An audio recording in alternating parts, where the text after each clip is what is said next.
दरवाजा बंद कर दे।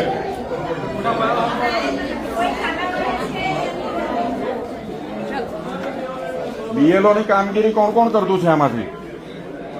હે, બીએલઓ ની કામગીરી કોણ કોણ કરે?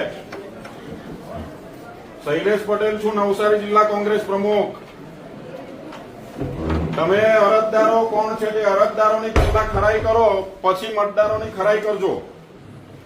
અરજદારો ખોટા છે, અરજદારો પર ફરિયાદ કરવાની છે, એફઆઈઆર, ને હાથે બીએલઓ નું નામ બી લાગશું ફરિયાદમાં. તમે ખોટી અરજીઓ કેમ સ્વીકારી? જે કોઈ ગુનેગાર જ નથી એને તમે ગુનેગાર બનાવવાના. અને અરજદાર કોણ છે તો તમને ખબર છે? બીએલઓ એ અરજદાર કોણ છે તપાસ કરી? કેટલું ભણેલા છો? શિક્ષક છો ને બધા, એટલે કેટલું ભણેલા છો? કાયદો વ્યવસ્થા ખબર છે કે નહીં? હે, કાયદો વ્યવસ્થા ખબર છે કે નહીં? અમારી ઉપર કેસ કરજો, તમને બધાને છૂટ છે. પણ ખરાઈ કરવા માટે પહેલા અરજદાર કોણ છે, અરજદાર સાચો છે કે ખોટો છે તો તપાસ કરો.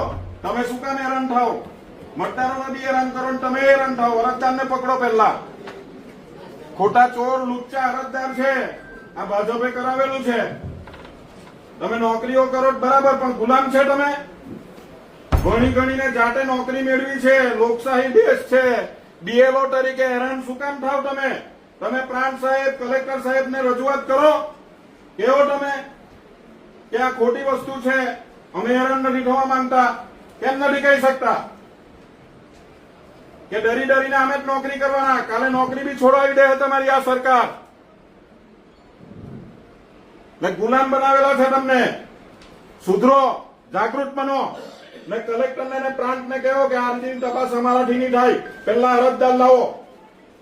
મેં સાહેબને કીધું છે, આવતા નથી સાહેબ. સાચી વાત લાગતી હોય ને તો ચર્ચા કરજો શિક્ષકો મળીને. જાગૃત આટલા શિક્ષિત થઈને હું આવી વાત કરો તમે? ને ગુલામ બનવાના હોય ને આ લોકશાહીના દેશમાં તો બની જજો. ગુલામીની બેડી પાછી પહેરી લીધેલી છે તમે બધાએ.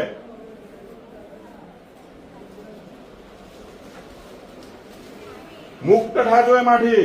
શિક્ષિત છે આટલા. અમે તો લડતા છે ને સરકાર અમે લડતા આવવાના છે. અમને કોઈથી ડર નથી. તમારા માટે જ લડીએ, પણ તમે લોકોના માટે લડો. સાચી વાતમાં બોલતા શીખો. નોકરી કરતા છે એટલે ગુલામ નથી તમે. ખોટી અરજીઓ આવે ને ખોટા મતદારોને હેરાન કરવાના. અરજદારો કોણ છે સાહેબને કહો, પહેલા અરજદારને બોલાવો.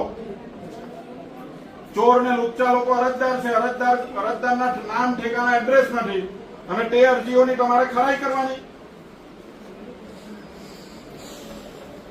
જાગો, બંધ કરો આ બધું હમણાં. અને સાહેબને કહેવો છે તાકાત એવી કોઈનામાં બોલવાની કે નોકરીની ગુલામી કરવાના હતી તમે.